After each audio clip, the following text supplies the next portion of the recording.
Joe Biden responded to Governor Greg Abbott of Texas, stating that Texas is going to be 100% open starting next week. With cancer and cancer research. And the Vice President and I are of the view that we can make significant strides in fighting cancer and Alzheimer's and other diseases if we take a slightly different approach. And what I want to talk to them about today is how we go about taking advantage That's a of the work they've pretty done color blue. to get us where we are today, because Or maybe a slight purple real breakthroughs across the board tie that on cancer. And President Biden has that's what on. we're going to talk about. And probably to all of you, like all of us, cancer is personal for almost everybody. It's probably the one word that is the most frightening word in English language to people. When they hear that C word, cancer, it is just devastating. And I always ask when I talk about cancer, I'd ask the audience to raise their hand if any of them were suffering from cancer as I spoke, and or they lost someone. And virtually 70% of every audience, whether or not it's 4,000 people or 400 people. And a lot of folks in this room have, like many of you, maybe, have been victims of cancer and overcome it. But there's so much hope that's what I want to talk about with these folks, about what we do from a legislative and substantive point of view to make the kind of inroads I think. So he was asked about Texas. No, I don't think he was asked about Texas, but he's going to be asked about Texas here in just a second. I'm optimistic we're going to get something done here.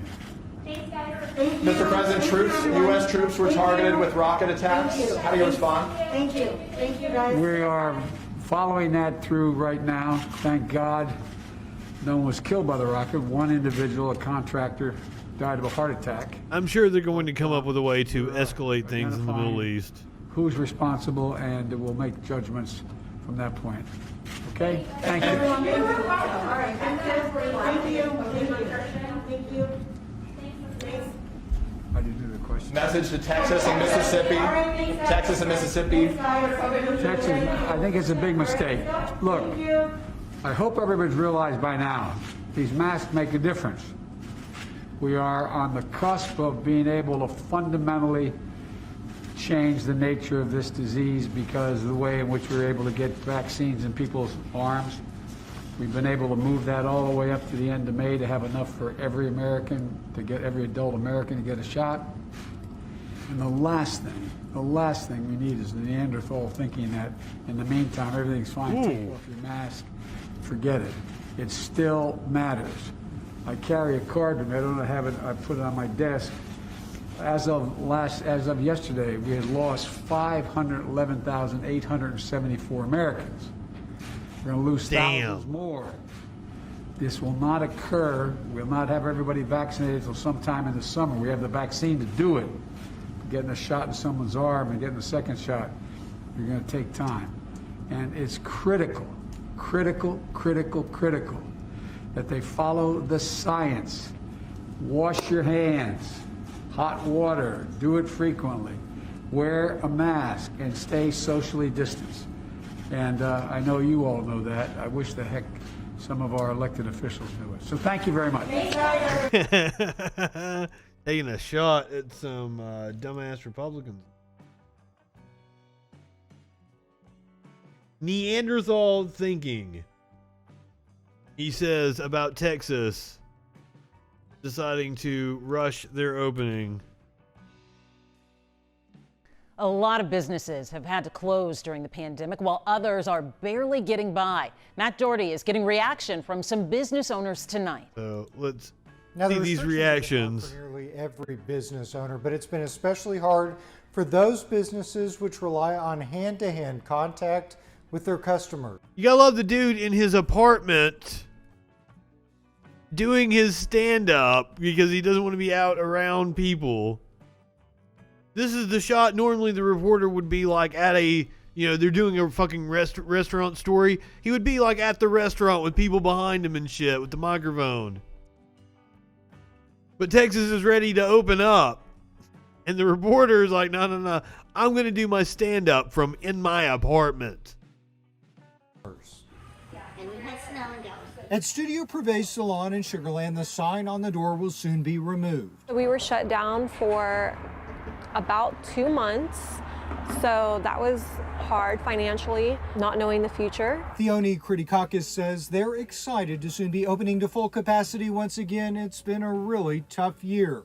The restaurant below the salon had to close for good. Next week, things will look a lot different. No longer will there be limits on the number of stylists who may operate, and nobody will be required to wear a mask. The mask issue has been a tough one at the salon. It has been some drama, for sure. Some clients refusing Why? to come if they have to wear a mask, and then you have another client that is very uncomfortable when If I have a dumb fuck right-winger watching me right now, if I have maskless Moses, this is what I'm going to say to him next week or whenever I go back on his Man Up Monday. We spit when we talk. Something like 70% of the germs that we spread to each other comes from the spittle that we expel from our mouths. This is a fact. Easy to understand. You spit when you talk. That's what the mask stops. It stops you from spitting fucking everywhere. Simple. There's no conspiracy. It's not tyranny. It's not the government preparing you for some fucking great reset or whatever fucking stupid conspiracy you believe in. It stops you from spitting everywhere.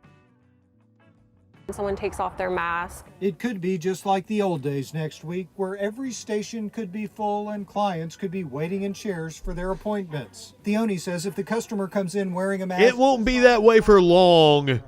but it'll ultimately be up to the stylist and the customer themselves.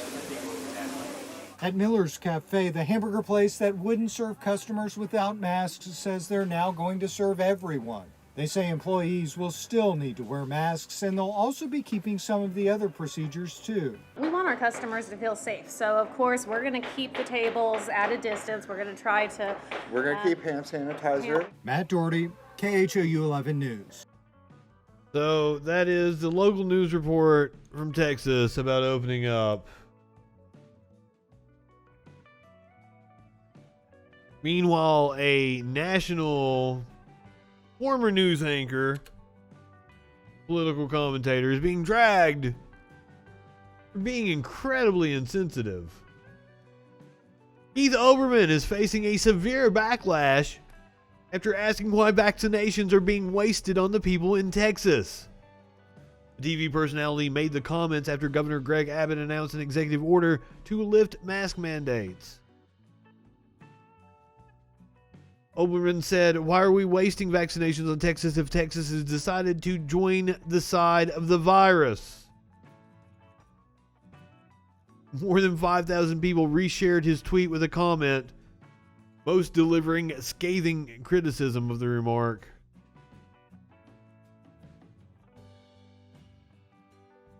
David Wiseman saying, "Keith, this is a wrong take, man. Take it from a former Republican. They vote crappy leadership for different reasons. They are still human beings. They have families, children. I get it. You're angry. But this is not the right message." Well, it's kind of like the whole, being derogatory towards the South. There are hard leftists in the South. Jeff from Georgia calls into the Majority Report. I believe his channel is called Post Revolution on Twitch. Me in Alabama. There are leftists here.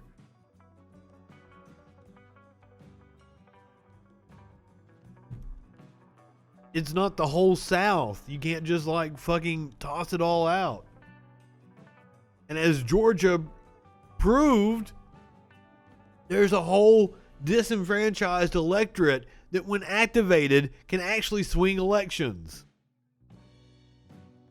I'm not saying we're in danger of that happening in Alabama, but we did have a senator that was a Democrat for a couple of years. Now, while the restaurants are celebrating the reopening and salons are saying they're going to start taking the masks off, the COVID-19 variant in Brazil overwhelms local hospitals and hits younger patients. Researchers and doctors are sounding the alarm over a new, more aggressive coronavirus strain from the Amazon area of Brazil, which they believe is responsible for a recent rise in deaths, as well as infections in younger people. Brazil's daily death toll from the disease rose to its highest level yet this week, pushing the country's total number of COVID-19 fatalities past 250,000.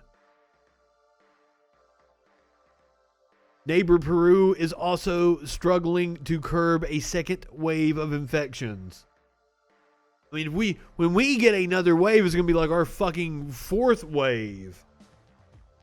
The new variant, known as P.1, is 1.4 to 2.2 times more contagious than versions of the virus previously found in Brazil, and 25 to 61% more capable of reinfecting people who had been infected by an earlier strain. With mass vaccination a long way off across the region, countries such as Brazil risk becoming a breeding ground for potent versions of the virus that could render current COVID-19 vaccines less effective. Oof. So, that's one of the reasons why health officials are saying that you need to get the vaccine when you're eligible, no matter what. Even if, you feel another cohort should get it first. Public health experts are clear there is no need to overthink eligibility guidelines. If you can get the COVID vaccine, do it. While distribution appears disorganized and messy on its face, eligibility standards were meticulously designed by the CDC's advisory committee. Those standards, plus varying availability across cities and states, mean that elderly folks in some places are now watching young, seemingly healthy folks in others get vaccinated well before they do, which feels wrong given everything we know about who was most severely affected by the virus, and has led to a certain amount of vigilant vaccine policing and concern that younger or relatively healthier people are stealing vaccine doses from more eligible folks. That was like the fucking fourth time they used folks in that article. Vice, I don't like the word folks, and I said it like 3 or 4 different times. Vice asked some epidemiologists about these moral conundrums. Now, conundrums is a fun word. But the epidemiologists were unambiguously clear. From a public health perspective, all the concern trolling is unnecessary. If you can get the vaccine, you should absolutely get the vaccine. For some, that could mean watching young folks. There's folks again. That could mean watching young people in the next country over get the jab well before their grandparents or parents are able to. There's no justification for the argument that one person getting a vaccine when they're able is stealing a vaccine from another, perhaps more eligible person. The CDC knew there would be visible trade-offs in any distribution plan. They spent so much time really weighing the trade-offs. I think they've done that so that each individual doesn't need to try and second-guess anything. Even in the few outlying instances in which people who don't meet local eligibility criteria are able to get an end-of-the-day imminently expiring dose, from a public health perspective, it is better for that dose to go in an arm than for that dose to go down the drain. Makes total sense. Apparently there are waiting lists in municipalities that you can get on for like expiring vaccines. As I understand it, some people sign up for multiple vaccines, will go and get one. They still have an appointment to go get another one. That vaccine will go to waste. So if you are interested in getting the vaccine, check with your local health department. You may be able to, get like the call like, hey, come by the end of the day. We'll get your dose in your arm.